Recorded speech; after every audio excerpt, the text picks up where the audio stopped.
We've all felt it, that quiet moment when the world stills, when you're alone, eyes closed, and something deep inside, something older than thought, whispers back. A memory not recalled, a feeling not explained, a sense of being more than just flesh and bone. Across centuries, across cultures, across every language and belief, humanity has reached for the same truth, that we are more than what we can see. From sacred texts to near-death experiences, from dreams that feel too real to science that refuses to look away, the question echoes, what is this inner light, this essence, this self? Could it be that we carry something eternal, a soul? Do souls exist? What is a soul? Do souls exist? That's the question. So when it comes to what we might call an ontological question here, right? One's ontology is one's list of what exists, what they think should be included in reality. So when it comes to ontological questions about what exists, the burden of proof is always on the believer, the one making the positive claim. If you think Bigfoot exists, then it's the burden is on you to provide the evidence that Bigfoot exists. And until that burden is met, then skepticism is warranted. Skepticism is the more rational position. And so the question of whether souls exist really, can ultimately come down to just, has that burden of proof been met? Have we been provided adequate evidence for thinking that souls exist? And the answer to that question is a pretty decided no, we have not.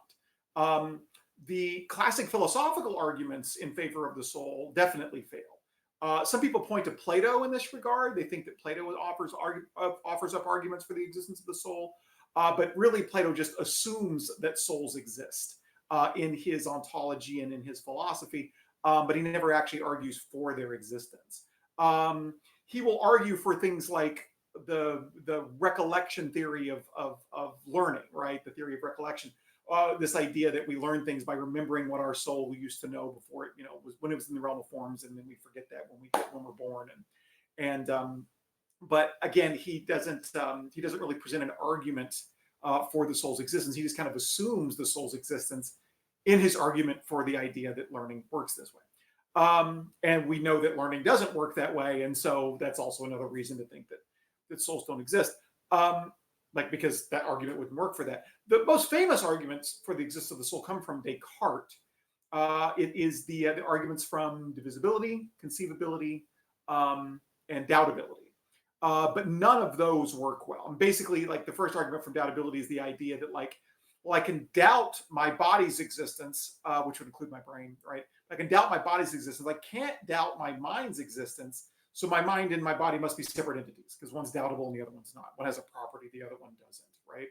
And that is a classic kind of, this will actually be probably important in a bit, a kind of classic kind of philosophical argument for delineating between objects. Like if there's a question about whether two objects are the same thing or if they're actually independent, what you need to do is figure out if they have all the same properties. If one has a property, the other one lacks. And if one has a property, the other one lacks, well, then they can't be identical, because if they were really identical, they'd have all the same properties, right? The problem was, it kind of depends on what you mean by property, right? So sure, if one thing has a property of being red and the other one has a property of being red all over and yellow all over, then yeah, they can't be the same thing. But doubtability is not really the kind of property that can delineate between objects, right? So I think the classic example I give here is Lois Lane can doubt that Clark Kent is his hero, but she can't doubt that Superman is a hero.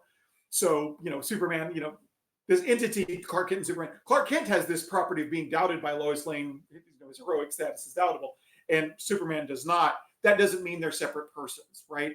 Whether or not something is doubtable in that kind of way, might they be more to do with the person's ignorance and that kind of stuff.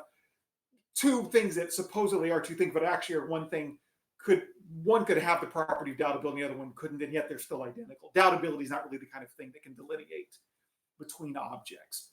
Same kind of thing with roughly the same kind of thing with conceivability. Basically, Descartes argues that I can conceive of myself existing without a body, but I can't conceive of myself existing without a mind, and so the mind and body must be separable entities.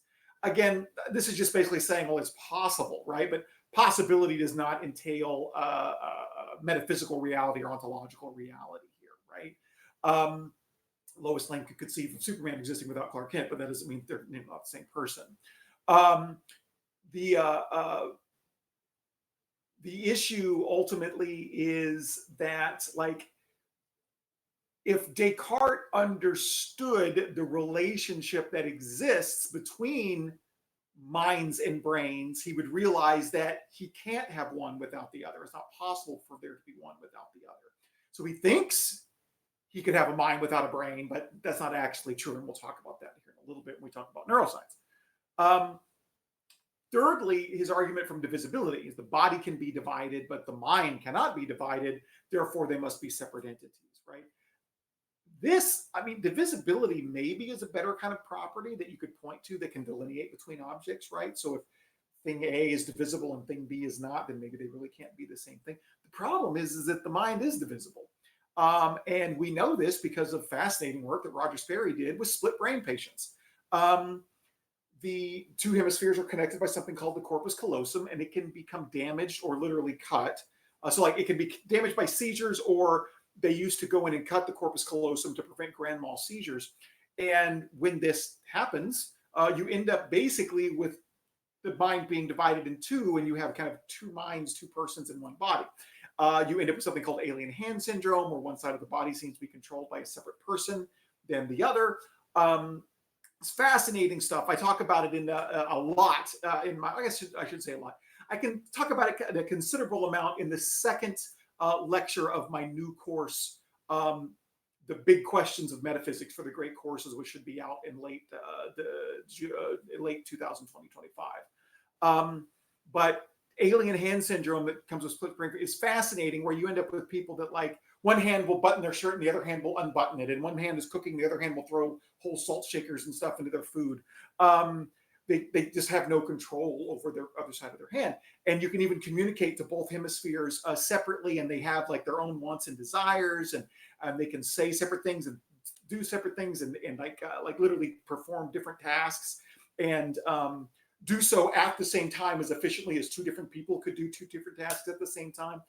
It's very clear that splitting the brain splits the mind. And so Descartes was decidedly wrong when he said that the mind wasn't divisible. The mind definitely is divisible, and you can divide it by dividing the brain. And so what that points to is the other kind of argument against the idea that souls exist. So let me back up a second. So by itself, the failure of the arguments for the existence of the soul are reason enough to doubt the soul exists. The burden of proof lies on the believer. If you can't meet that burden by presenting arguments or evidence that work for the existence of the soul, if those arguments fail, well, then skepticism is warranted, disbelief is what is warranted, right? So the fact that those arguments fail is reason enough to doubt that souls exist. On that notion, before I go on to the other stuff, other people might argue, oh, well, yeah, Descartes' arguments don't work, but ghosts are real, and there's your evidence for the soul. Or near-death experiences happen, there's your evidence for the soul. Without going into too much detail, this is not good evidence for the soul. First of all, ghosts are not real, and all the evidence for them is bogus. I could go through, go to James Randi's Flim Flam book, go to any kind of skeptical take on ghosts. The most famous ghost stories turn out to be hokum. Literally, most of them were completely made up by shysters and that kind of stuff. Others are easily explained away by misperceptions and all other like environmental phenomenon, that kind of stuff or whatever. But there is no actual good scientific evidence for ghosts, right? And TV shows like Ghost Hunters don't cut it. That's entertainment. They're exaggerating. They're using audio pareidolia, and they're always putting captions at the bottom to make you hear things. And like, that's bunk, right? Near-death experiences, same kind of thing. Now, that's not to say that near-death experiences don't exist. People do have near-death experiences. However, the best explanation for what causes these experiences is not the soul floats away from the body and returns, right? The best explanation is for this is the kind of experience that your brain produces when it's shutting down. And again, I talk about this in a little bit more detail in the Big Questions of Metaphysics course. But ultimately, we kind of understand what goes on in the brain as it's shutting down, and we understand where these euphoric sensations come from, and where the tunnel vision comes from, and the memory recall, like reliving your life, all that kind of stuff happens. We understand physically what's going on in the brain to account for what's going on with near-death experiences.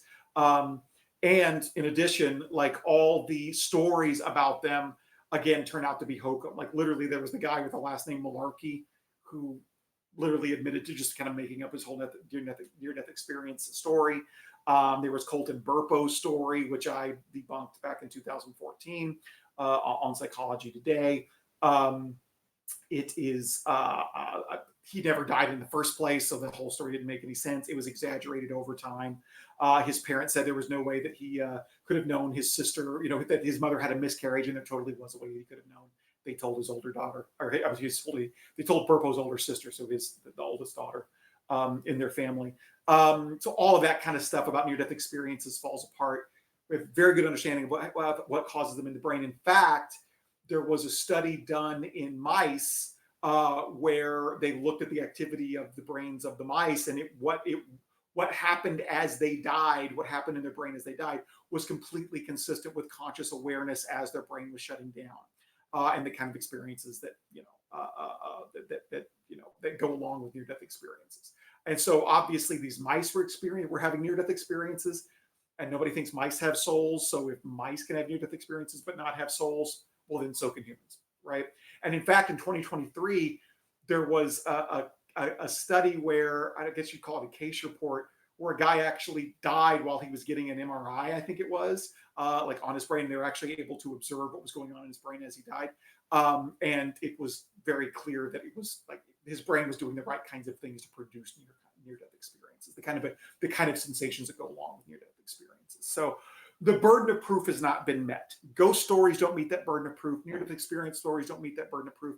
Descartes' arguments don't meet that burden of proof. And so without even going any further, we could say, well, then we don't have good reason to think that souls exist, right? Now, before I go on, I should make clear, right? Like, well, what at this point, someone might say, well, that doesn't mean that souls don't exist. I mean, Descartes' arguments fail, et cetera, but I'm still experiencing things. I have experiences. I see colors and all that kind of stuff. All that kind of stuff happens in the soul, right? We have to be very clear about what we mean by soul here, all right? The argument I'm presenting here is not the idea that minds don't exist, that we don't have experiences and emotions, right? So classically, what the soul is defined as, the way whenever I write about it in my work, and this is this is certainly the conception that I was given as I grew up as an evangelical child in Oklahoma, right? When we talk about souls or whatever. The soul is supposed to be an immaterial entity. So it's often associated with substance dualism. The person is made of two substances, the body and the soul. The soul is this other substance that houses our mentality. It's where decisions are made. It's where consciousness is held, right? Decisions are made, perceptions are had, memories are recalled, emotions are felt, like that. All the mental stuff, all the consciousness is housed in the soul. And the soul is supposed to be this separable entity that upon death can separate from the body and float away, and your consciousness will continue. So you can go to heaven and see your loved ones and blah, blah, blah, blah, blah, right? But and you can maybe float around or be a ghost or whatever, right? There's different kind of beliefs about what happens with it or whatever, but that's what a soul is supposed to be. It's supposed to be this disembodied mind. It's what contains your consciousness that can separate from the body upon death, or, right around death with near-death experiences, or some people even believe it they can like move their soul or do remote viewing or whatever. I don't know if there's a remote viewing specifically, is belief in souls, but some people, I'm sure, have this idea that, oh yeah, the way I see things remotely is my soul floats over there. At any rate,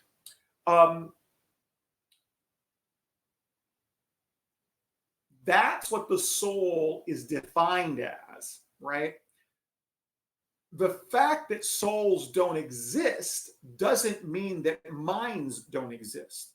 So the idea that souls are not real doesn't mean that, well, then I don't have memories and I don't have perceptions and I don't have emotions and I can't make decisions, et cetera, et cetera. No, That's not what it means at all. If souls don't exist, it just means that those things, those conscious experiences, the emotions, perceptions, all decisions, all that stuff, are not housed in a separable entity that can float away from your body when you die. They can still exist, they're just not housed in the soul. They are generated some other way, right? Which brings us back around to the split brain patients. If you split your brain, and when you do, you split your mind, right? What that seems to suggest is the mind is something that's produced by the brain. It's not something that's housed in some other entity that can float away. It's something that is directly produced by your brain. Split brain patients obviously directly speak to this fact, right? But so does all of neuroscience, right? So the way I often explain it to my students is, before neuroscience, right, we used to think that the soul is where all this consciousness stuff happened, right? Decisions and personality and emotions, et cetera, et cetera. And what happens is, well, a great story about this is, of course, the case of Phineas Gage. Phineas Gage was this railroad worker, railroad foreman, who was nice and genteel and a responsible worker. And then one day a tamping iron went through the bottom of his chin, his neck, basically, exit out the top of his skull, destroyed part of his forebrain, right? His personality completely changed. He was not responsible. He was kind of grumpy and surly. Maybe that's not the right word. He was more like impulsive, I guess, right? And he couldn't keep plans. He couldn't make plans and keep them and that kind of stuff, right? Completely changed his personality. And what that kind of did was make people, now, wait a minute, if your personality is supposed to be housed in your soul, but destroying part of your forebrain changes your personality, well, I guess it can't be housed in your soul. It must be directly produced by something going on in your brain, right? And that kind of, I mean, some people say that Gage's personality change was exaggerated, yada, yada. I don't really put much stock in that. But even if that's true, the point's kind of moot now, because what Gage's story heralded was this trip down neuroscience, all these discoveries we made about the brain, about all these things we used to think the soul did, we now know where they happen in the brain, right? Personality and decision-making, frontal cortex.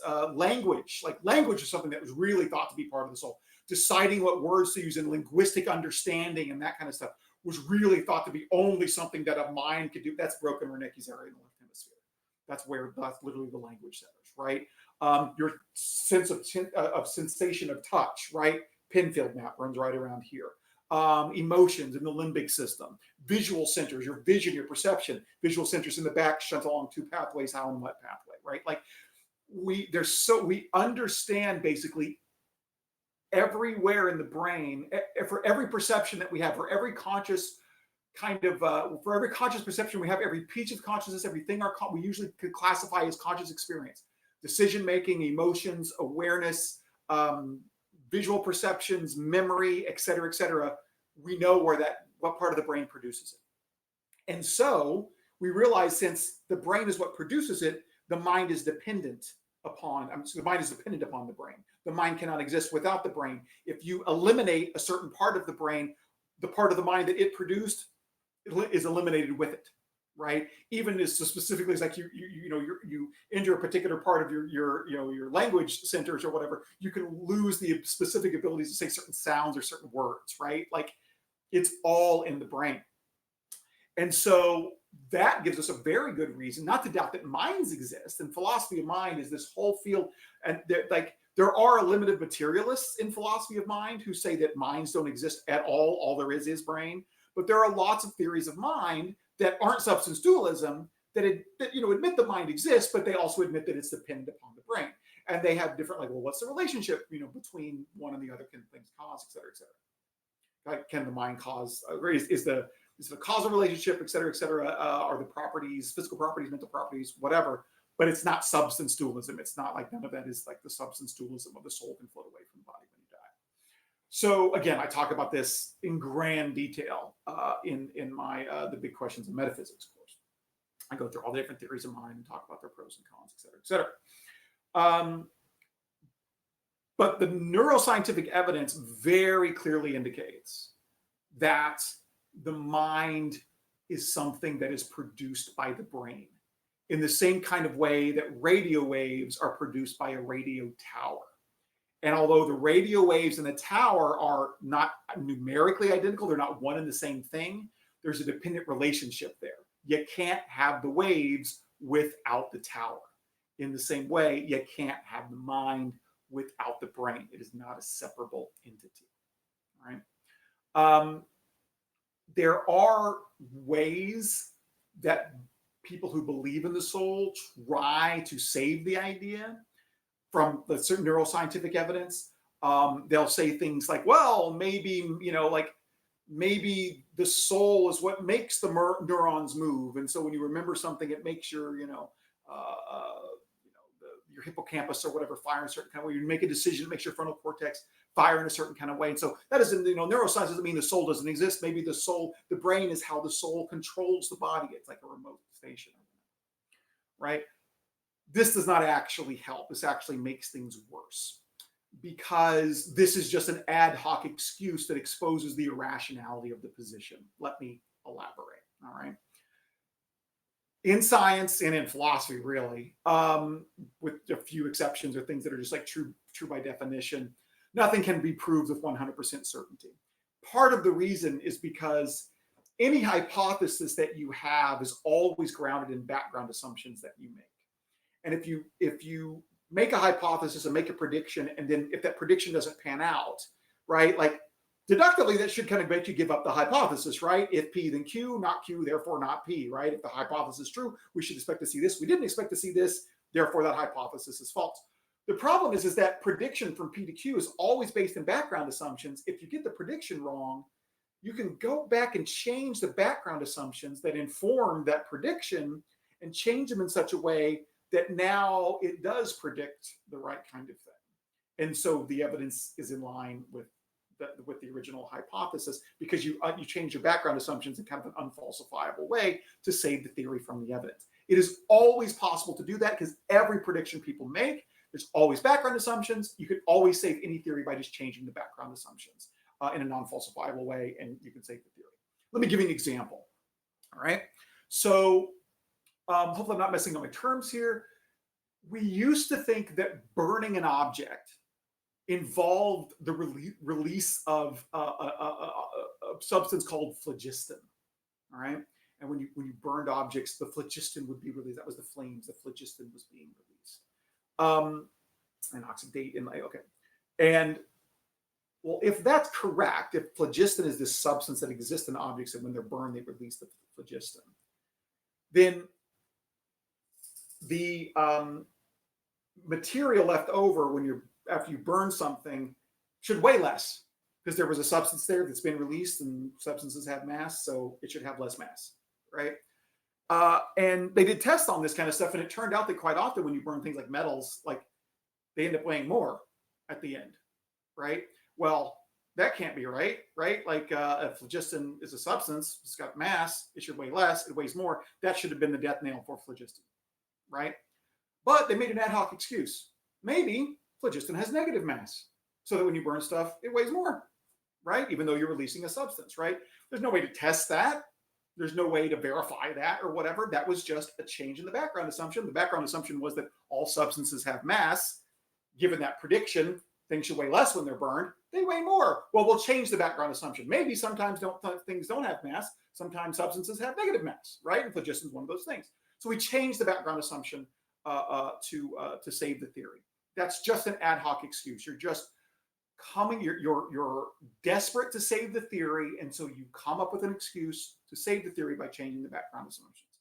And the more you do that, the worse it gets. Right? A similar kind of example is with caloric, which was supposed to be, I'm kind of roughshotting here, but basically was this substance that like flowed in and out of objects to make them hot and cool, right? Then we realized that, well, really what makes things hot and cool is the excitement of molecules, right? And somebody who's really into caloric might say, oh, well, maybe it's the caloric that makes the molecules move faster. Again, this is just an ad hoc excuse, right? We're just making excuses because our theory's been falsified to save the theory from the evidence, right? The same thing's is going on with the soul, right? We used to think it was the soul and the activity of the soul that moved the body. I make decisions to move my arms move. We thought that's what was going on. We do neuroscience, we realize that's not what's going on. The reason my arms move is certain neurons are firing here, in my motor center, which are, in my motor nerves or my motor neurons, which are, done by my prefrontal cortex when I make decisions, et cetera, et cetera. But it's the movement of neurons that makes this happen, right? And so that, I mean, that debunks the soul, right? Like, it shouldn't be. I mean, really, when it comes down to it, right? The soul predicts that damage to the brain should not be able to affect affect your personality or affect anything that's mental, because the mental is supposed to be something that's housed in a separable substance, right? Given that damage to the brain does affect that, well, that would falsify the soul hypothesis. To save the soul hypothesis, we can say, well, maybe the soul is what makes the neurons move. So of course, damage to the brain would, damage your ability to do certain things, because now the soul can't communicate with the body and make you do things, right? Just an ad hoc excuse. That's just like saying maybe caloric makes the molecules move faster, right? If you can explain, this is Occam's razor, right? If you can explain something with fewer assumptions, you should. We can explain the way we behave and everything that we do in our mental activity with the brain only. We do not need to introduce an extra substance that we don't understand what it's made of or how it interacts with the brain, which that's another problem we haven't talked about, the problem of downwards causation. The idea that something non-physical can cause something physical to happen violates numerous physical laws, right? This is called the problem of downwards causation, how something that has no location and no mass, no charge, no physical properties can cause something to happen in the physical world, completely unexplained, big giant assumption that has to happen. That is a major problem for the theory. We don't need to introduce something like that if we already have a good enough explanation with the brain itself. And so the soul hypothesis is not simple, right? So the way that we can kind of sum up the case against the soul is basically this. Look, when we're thinking rationally, right, we're looking for the best explanation. I argue in my new book, How, Why, and When to Think Scientifically, that science ultimately is inference to the best explanation. And good explanations need to be testable. They need to make novel predictions. They need to be fruitful. They need to generate, scientific discoveries and that kind of stuff, right? They need to be wide scoping. They need to not raise unanswerable questions. They need to have explanatory power. They need to be simple or parsimonious, not make extra assumptions. And they need to be conservative in the sense that they align with things that we already have good reason to know, right? The soul hypothesis basically does none of that, right? It's kind of testable because if you damage the brain, you shouldn't see changes in the mind. But we do, so it doesn't get the novel predictions right. It makes that prediction, but it gets that prediction wrong. The soul hypothesis has not produced any kind of fruitful research or major discoveries or anything like that. It's not widened our understanding in any kind of way, right? It doesn't have any explanatory power. In fact, it raises unanswerable questions. How in the world does something non-physical affect something physical, right? It's not parsimonious. It doesn't not make extra assumptions. It makes huge assumptions, right? There's this extra entity and an extra substance that has all these powers. We know not how they operate, right? And it's not conservative because it conflicts with all of neuroscience, right? Whereas, the mind is something that's produced by the brain, testable, gets that novel prediction right. That if that's right, we should expect that when there's brain damage, mental stuff will disappear, and that happens, right? It's definitely generated giant scientific discoveries. Neuroscience has been one of the most fruitful scientific theories in all of science. Doesn't raise any unanswerable questions, right? It raises some interesting questions, but they're ones ultimately we can answer by looking at the brain. It doesn't make any extra assumptions. There's no extra entities or anything like that. And it aligns with what we know about what we've discovered about the brain, right? And so obviously that's going to be the better explanation, right? Now, something else to consider before we close is, well, what's the ramifications of this, right? What a lot of people are tempted to say is that if there is no soul, then there is no afterlife and all religion is a lie and we have no free will, et cetera, et cetera.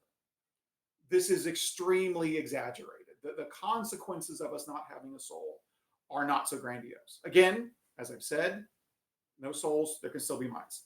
Minds can still exist even if souls don't. Number two, there could still be an afterlife. In fact, we can tie this to religion. Most religions, most religions maybe is a little bit too strong. For a lot of religious history, let's put it that way, people didn't believe in souls. Go back to the ancient Jews, they didn't really believe in souls. A lot of the early Christians didn't believe in souls. Some did. At what point they started believing in souls is a little bit questionable. There were some sects of Judaism, maybe before Christianity, that started to kind of flirt with ideas of the soul. Although usually it was like unconscious existence after death, not like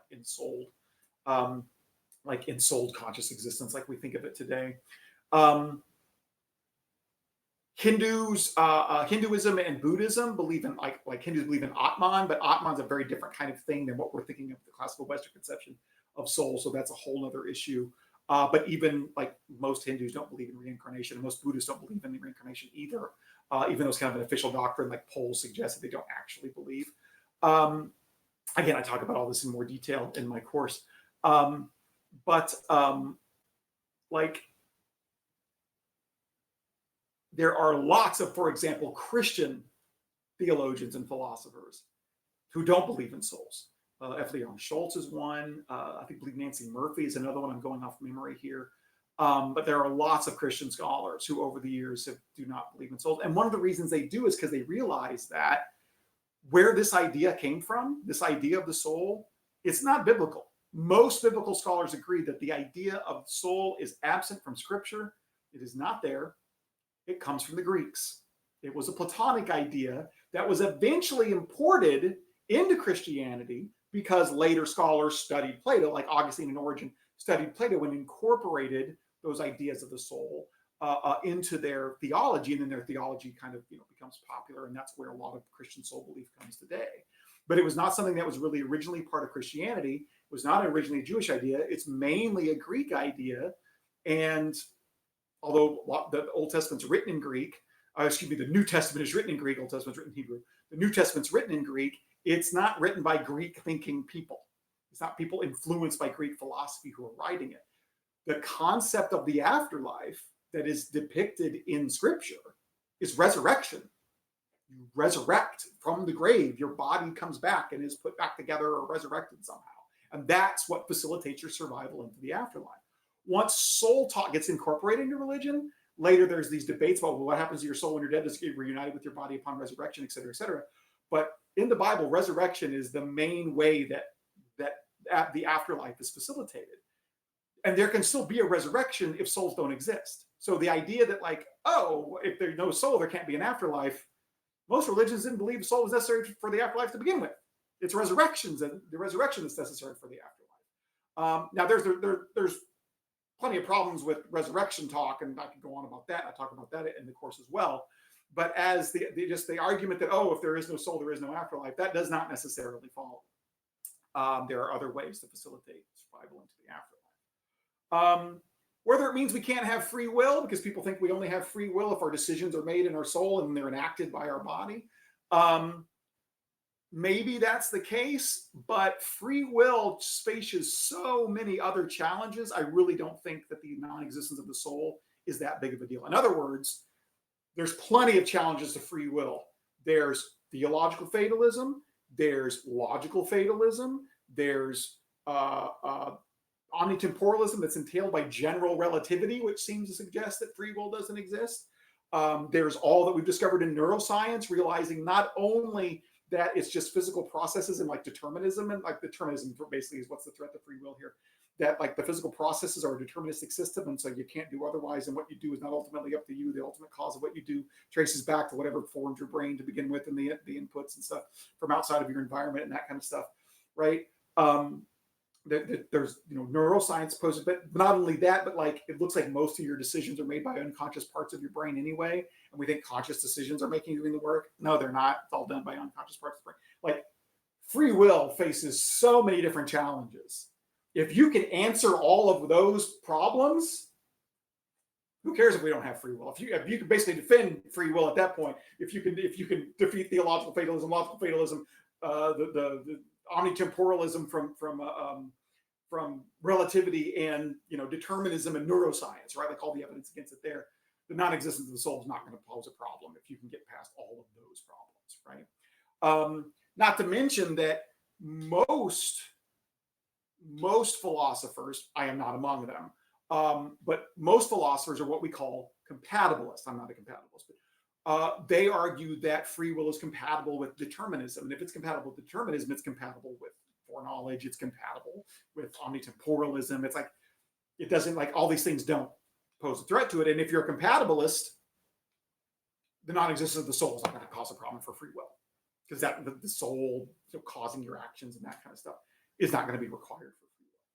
So while the topic of whether the soul exists is really important to people, people feel very visceral about it. They feel very passionate about it, and they feel like if souls don't exist, then the world is going to upend everything they believe is false and that kind of stuff.